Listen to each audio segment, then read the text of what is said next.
I'll be here worshiping all of the days of my life. Everybody say, I'll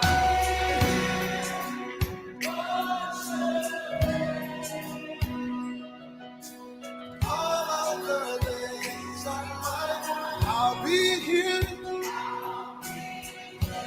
worshiping. Praise waits for you, oh God, in Zion. Say, I'll be here.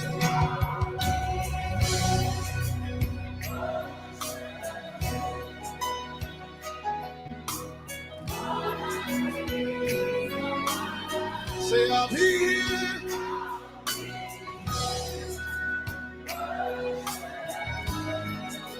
All of the days. Let's sing this part for them. Say, I'll be here. Lifting it. Even when it is not easy. Even when it isn't easy. Hey! Lifting it. Hey! Even when it isn't easy. Say, I'll be lifting. I shall. Even when it isn't easy. I'll be lifting it. Even when. Say, I'll be here. Somebody lift your head. Even when it isn't easy. I'll be here. Lifting it. I shall. Say, I'll be here. Bowing down. All of my days. I'll be here. Bowing down.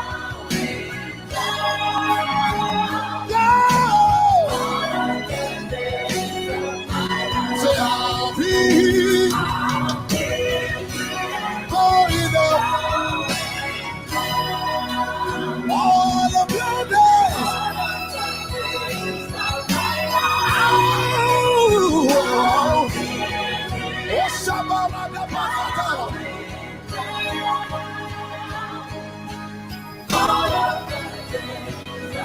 Somebody bow before the throne. I'll be here.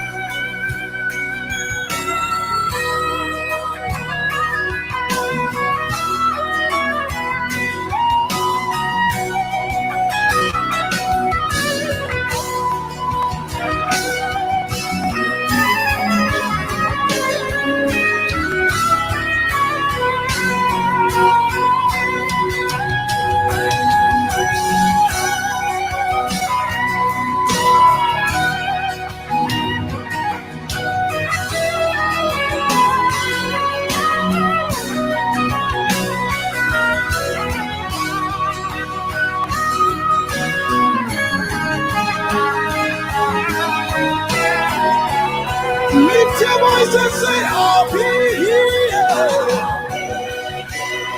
Going up. All of the days. I'll be here. Going up. All of the days. Say, I make a vow before you. Going down.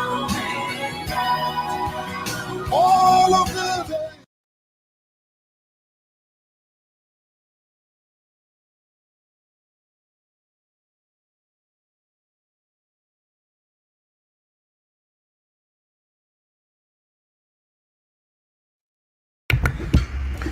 All right, what's going on, guys? What's going on? Welcome. Let me make sure I share my face. We got a very important lesson to share with you. I have a very important lessons to share with you today. So let's get into it. Let me just see here. What am I missing here? All right, you guys can see me now, right? Cool, cool, cool. What's going on, guys? So today we're talking about there are seven things I want to share with you that you must make sure you have in place when it comes to making an offer. Okay, so what does that mean? What does making an offer mean? Well, my name is Ola. I'm the author of Smart Real Estate Wholesaling. Okay, it's a strategy, it's an investing strategy.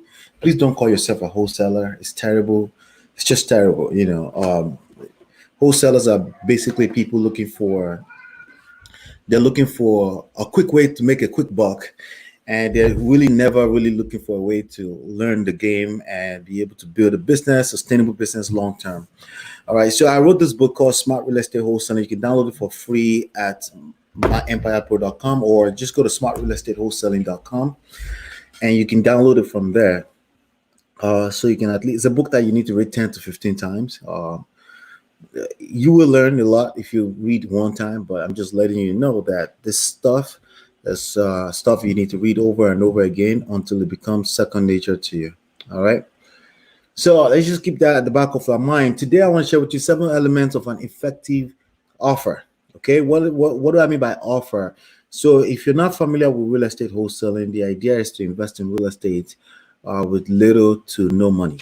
Okay, but how do you do that? Because you invest your time and invest your time in learning how to find good deals. Okay, using marketing. Okay, not just by driving around town, but using effective marketing. Okay, and that's something that we cover extensively here.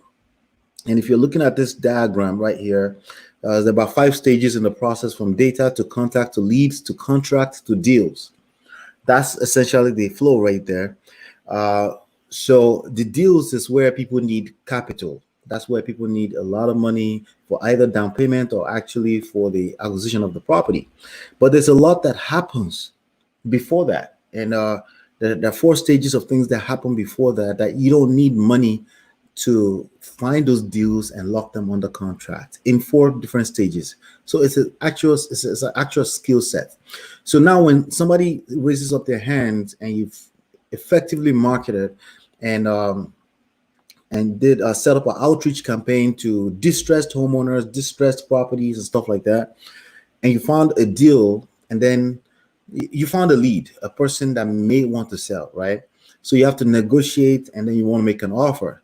Okay, so negotiations and offers is essentially kind of like the same thing. It's, a lot of people stress themselves on that part because they are looking to make a killer deal out of every person's they talk to, and that's a problem.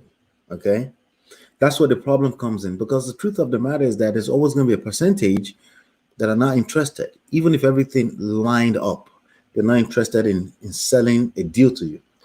So I always tell people, like, don't stress yourself over closing, okay? On closing a person. Nobody likes to be closed. But you can still close, but you can come from a very sincere and authentic place and still get most of the people that do deals with you to close with you. But more importantly, I want you to think of this game as a pipeline, just like this one that you're looking at. It's a pipeline. You got to fill up the pipeline.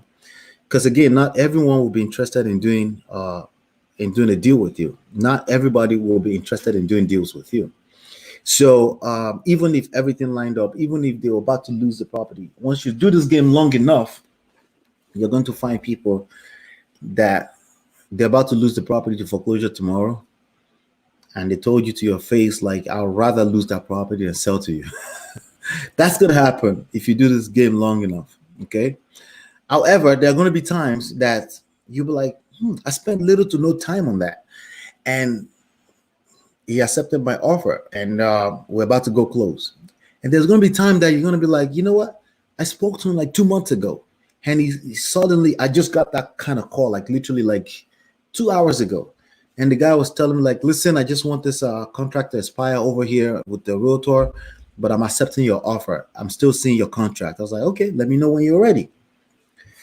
Basically, the idea here is that the timing is not always right for your prospect, but the timing must always be right for you. And you must make sure that your offer or your offers has those elements in it, okay, that allows for that to happen, that allows for your business to always have the right timing whenever they're ready, okay? Now, is there a few things you could say to people to make them do a deal with you right now? Yeah, closing is real. Like if you closing skills is real. You can find it useful sometimes when people don't know how to make a decision. You may find it useful sometimes. Some people may not be able to make a decision, right? But for the most part, you want your deals are going to come from truly motivated sellers. You didn't have to convince them. They already knew that they wanted to just get rid of the property. And your life will be a lot more easier. And there's enough data, there's enough people to go around for you to do deals like this that some people would describe as the low-hanging fruit. Okay. So your resources include your energy. Where do you invest your energy? Are you investing your energy in trying to convince the wrong people to do business with you? Or you're investing your energy in creating a pipeline? Which one do you think is going to give you the best return on investment? Creating a pipeline that continues to spit out deal over and over and over again.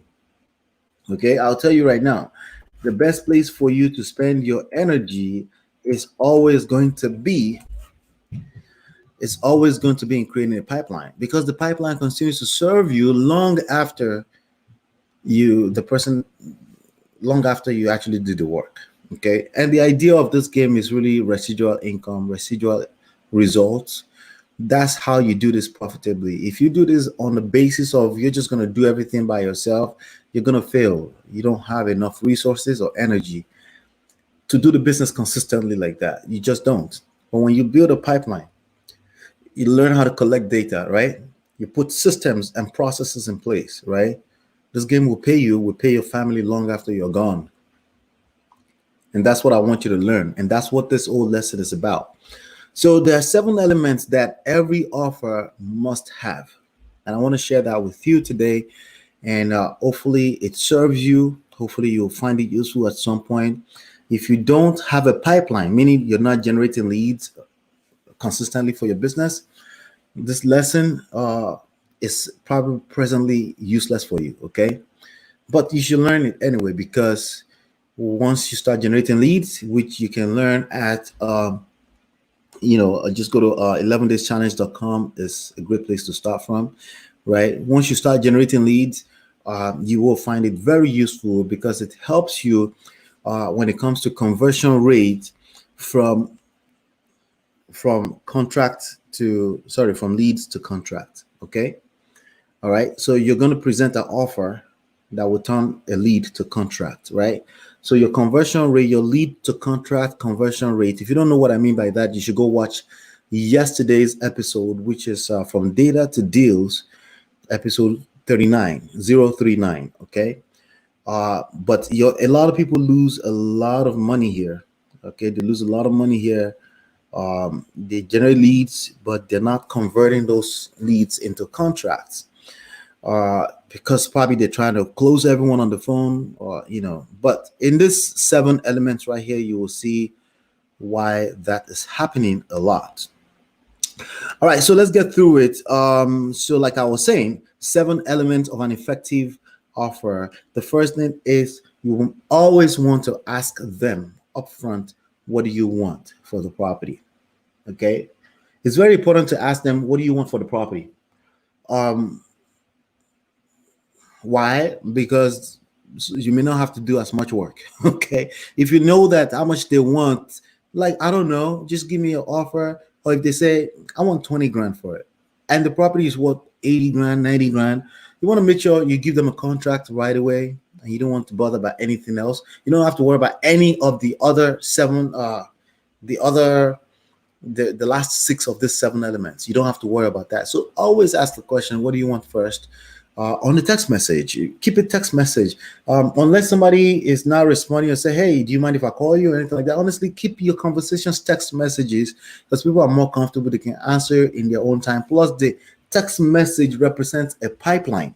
A lot of people don't think about that. No, you just want to get them on the phone and close them. No, you're missing out on deals by doing that. Use text message because number one, you're getting on their good side. You're making it comfortable for them. And if they say, hey, you want to talk, then you obviously want to give that to them. Whatever it is that they want, you want to give it to them. Whatever it is that they seemingly want, you want to give it to them. So text messages are a little more laid back. They're more comfortable. The most for the most part, most people are more comfortable having a conversation in a text message, and they don't feel like you're pressurizing them. Okay, so basically, it's a way for you to remove the pressure. So ask them, well, what do you want for the property, right? How much do you want for the property? How would you say that in your own language, in your own lingos? Be relaxed and say that in the way you would normally say, find out how much they want for the property. If they say, actually, I'm not sure, what do you have to offer? Okay, great. Do you have a few minutes? I'm just going to ask a few questions about the property, right? And then you want to ask a few questions about the property. And then when you're creating the offer, you want to make sure, or anytime you're making an offer, you want to make sure that this couple of elements I'm about to share with you here is in your offer. Okay. So element number 2 is options. Okay. Options. This is another reason why you're not a wholesaler. Wholesaling as a strategy may not be the fit exit strategy for that particular situation. So every time a property doesn't fit the 70% rule, does not mean you should throw away the lead. They may just want something else. You want to maintain the relationship because relationship return on investment on relationships is always going to be more than anything else in the game of entrepreneurship. Networking, right? Your network is your net worth, right? All right.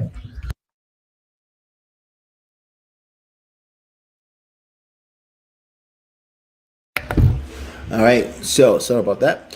All right. So you want to give them options. Okay. I have a couple of options for you. Okay. Basically, your offer report should say that. So basically, if a person does not tell me how much they want right off the bat, I don't go say, "Hey, would you accept $40,000?" I don't do that.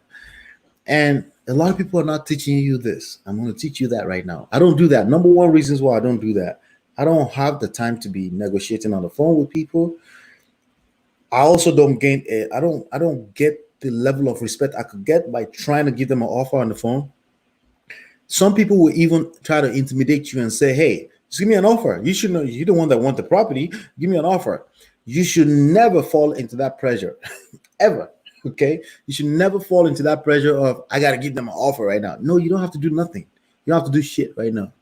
Okay, you don't have to. Okay, you're the one that's basically has the money, has the value that you're gonna give the right person.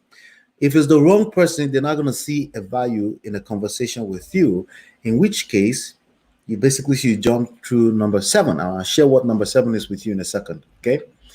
But if they're having a conversation with you, you're basically consulting with them.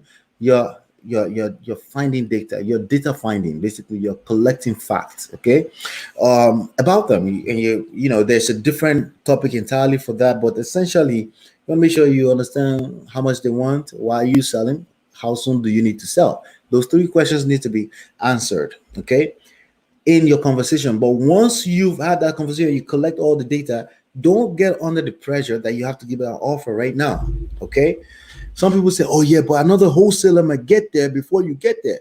That is the problem. You think you're a wholesaler or you're a wholesaler. You're not supposed to be either. You're not a wholesaler. You're a real estate investor. And you're representing a person that has hard earned money that they have to invest into a property. So how would it make sense to be making off random offers on the phone, right? It really doesn't. And you're under unnecessary pressure. I'm telling you right now, if a wholesaler is competing with you and they're rushing to give an offer, they're probably going to do it wrong. Okay. And if they do it wrong, the deal is still going to come back and fall on your lap if you're doing things right. Okay. And I'm not disputing the fact that there's a lot of wholesalers messing things up and putting out random offers, locking properties under contract. And even though they can't pull it off, but they get excited about contracts. That's just one step away from a deal. And if you write the wrong contract, like I said yesterday, it's not going to be a deal, right? In which case, no money, right? So it's a waste of energy all together, right? So, like I was saying, you want to make sure that you're not under any kind of pressure. Number one, you have options. Okay, you're a person that you are approaching a person with an offer because you have options, and part of that options is that you have cash buyers in your back pocket that are going to purchase a property from a person that can't afford to hold on to the property. If they can afford to hold on to the property, you should give them the options. You spell out the options in your offer and say, hey, just so you know, you have options. The best way for you to get the most amount of money for your property is to list it with an agent. However, I do have an option for you if you need to close as quick as possible, right? Because you just told me you need to close in as soon as 15 days. Okay, I'm going to try my best and see what I can do. I'm not sure about 15 days, but we can close 7 to 10 days after clear title. Okay, but I'm going to take it 10 days due diligence to make sure that everything aligns up the way I'm seeing it right now.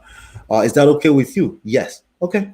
All right. You continue the conversation. You collect all the data, and then in your presentation, you want to give them the options of, hey, if you want the most amount of money, boom, that's agent. You can work with an agent. If you want to close this as soon as possible, your issue is time, you need to get rid of this, then I'm your guy. Okay.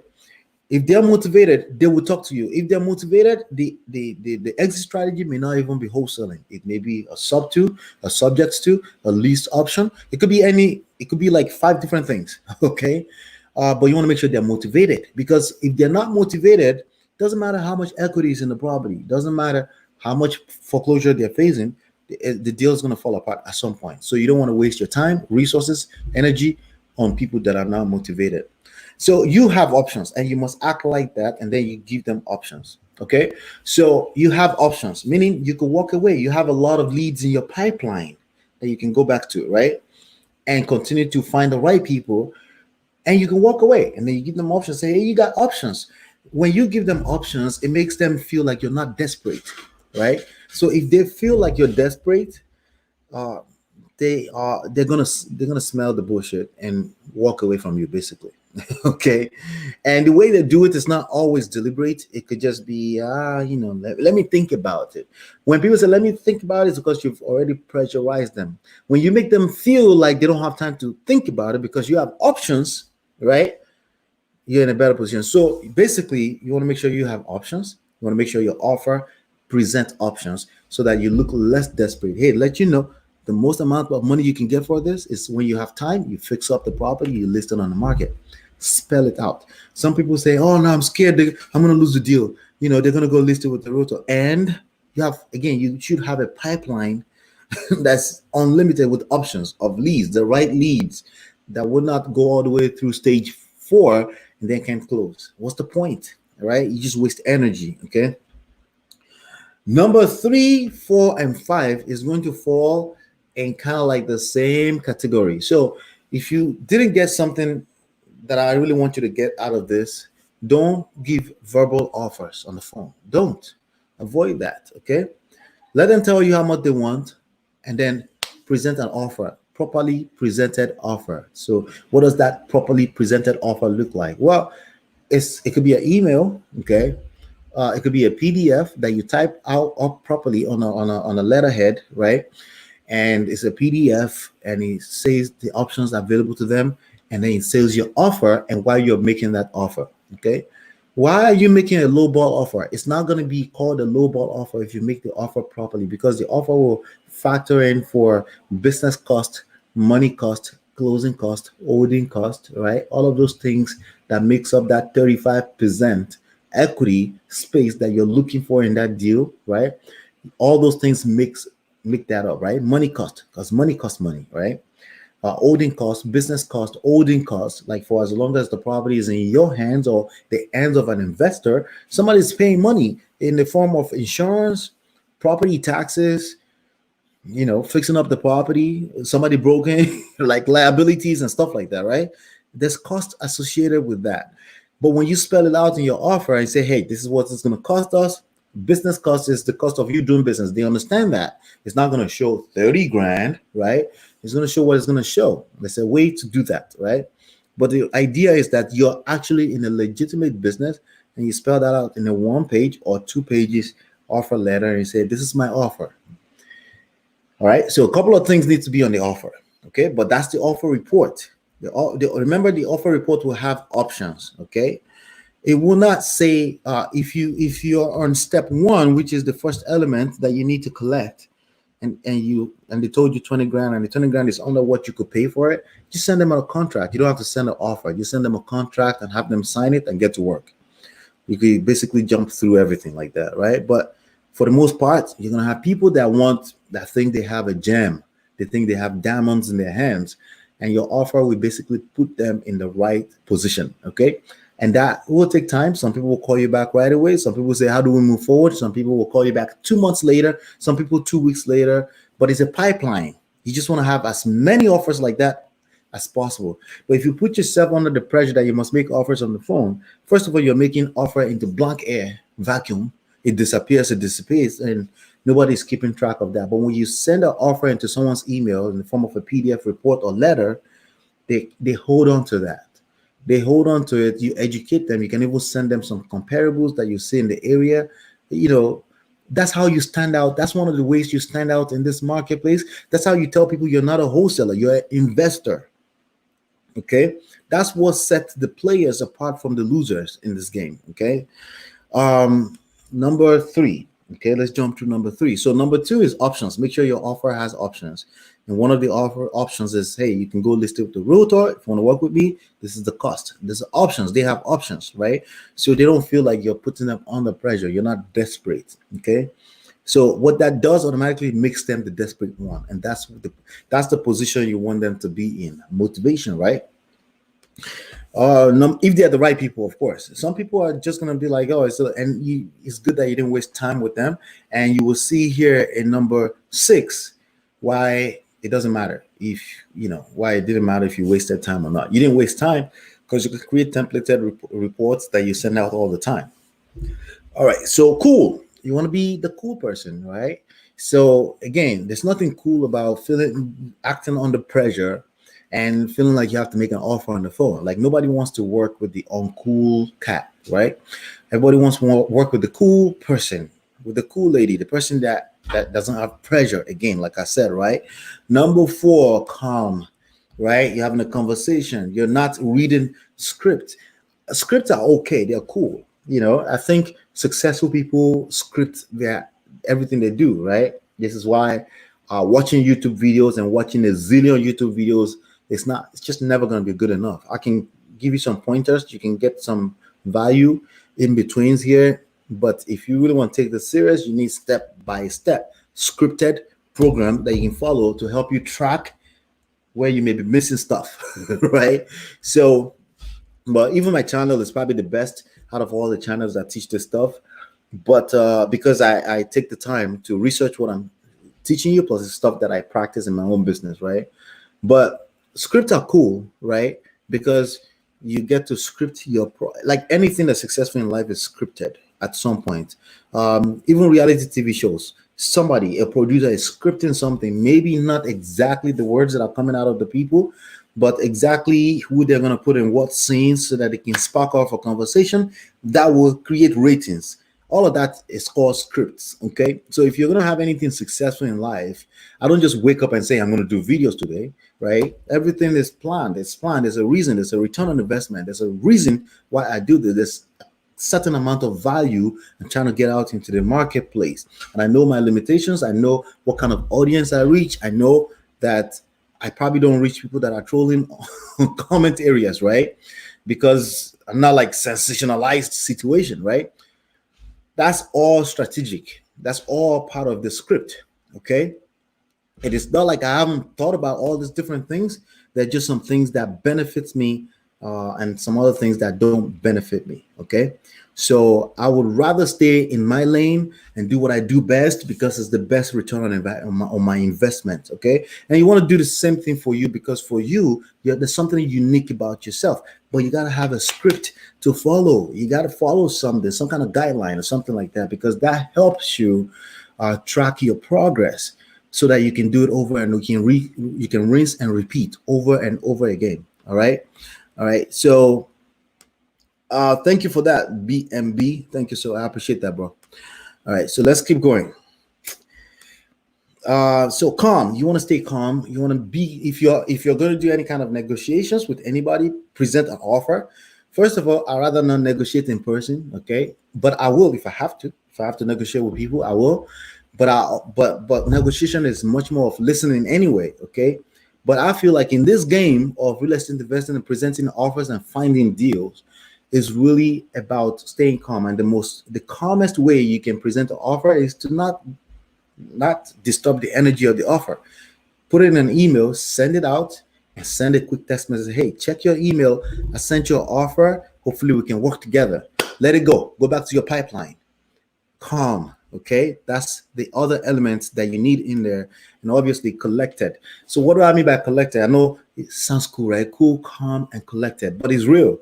Okay, but specifically, I'm talking about your activities is collected in a way that you can track it. You can go back in your email and search that person's email address and say, hey, how many offers did I send out? So if you're busy making offers on the phone, every time you randomly talk to somebody, you can't track that, okay? Unless you want to start recording every conversation, that's not feasible. That's not the most effective or efficient way to do that either. It's better keep things text, email, if it's necessary. If you're not understanding what they say, hey, can you call me? And they'll call you and say, hey, and then you still have to be calm, right? You still have to be cool, calm, and collected. I was like, let me get back to you on that. The idea of let me get back to you on that is such a powerful concept because it puts you in a position of power always, as opposed to the other way around. There's always somebody that's more powerful in a conversation. And you always, as many times as possible, you want to be that person. And it's a heart, and then it's a science. There are some times that you want to let down your guard and let them know that, hey, I would love to work with you. But you're saying that honestly to boost their ego. It's not really that serious. It shouldn't be that serious either.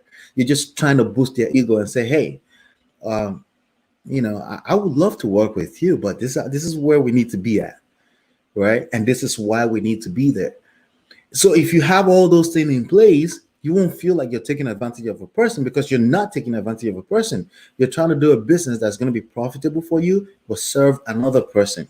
If a person is holding on to a property that they don't need to be holding on to, they don't need to be, there's no equity, okay? There's no such thing as equity without time and the luxury of being able to hold on to the property. The equity does not exist. It belongs to a person that has the luxury of time and patience.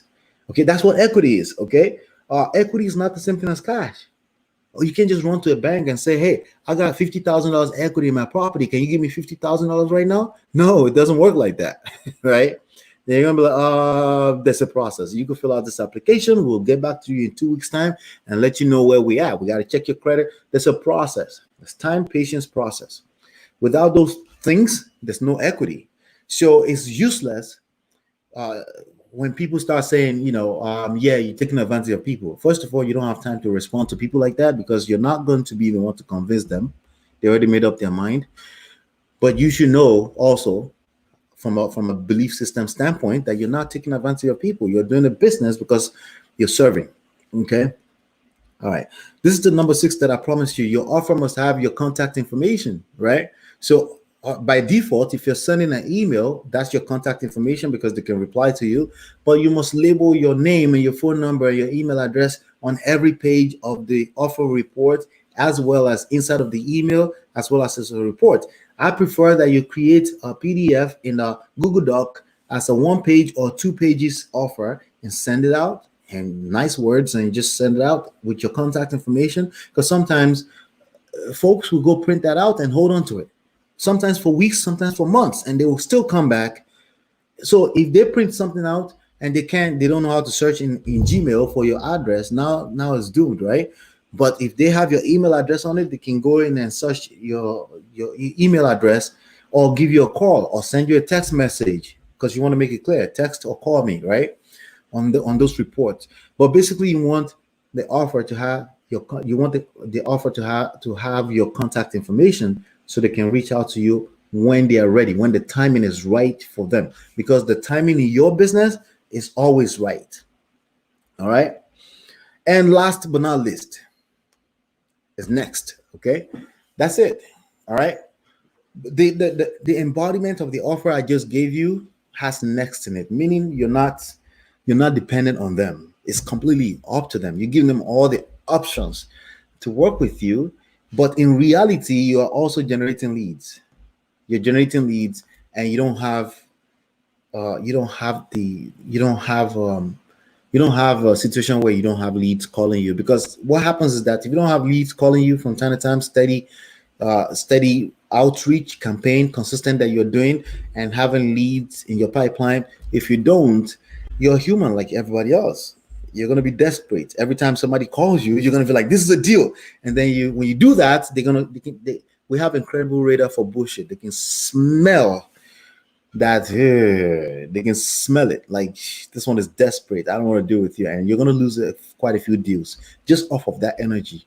But if they call you and say, because if you call me, what I always say is hola, was my name is also hola in Spanish, hello, right? And that's what I always do. And if they call me and I say, hey, yes, what's your name? Okay. If you call a professional line, what happens always? They tell you, they even if you just hung up like 2 minutes ago, they will tell you, I need to confirm everything again. What is that? They're basically trying to tell you, you're the one that needs to be patient, right? That's what that is. And you want to do the same thing every single time. You want to let them understand, not by what you say, but your actions, that they don't have much options. You have options. All right. That's what I have for you. So next, back when I used to be engaged in MLM network marketing, there was something that we used to say: some will, some won't.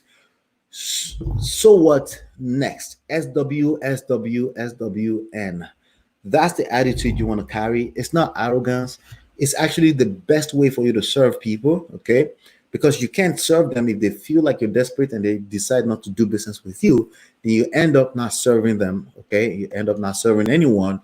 You end up not bringing value to the marketplace. And you end up not making money too. So either, no matter how way you want to shape it, these are skill sets that you want to learn, and we cover all of this heavily in 11dayschallenge.com.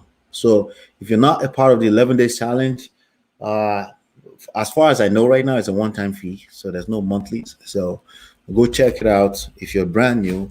And like I said earlier, I have this book. I also have this book, Real Estate Money Secrets and Smart Real Estate Wholesaling. If you're not a wholesaler, please stop saying that to yourself. That's like a curse.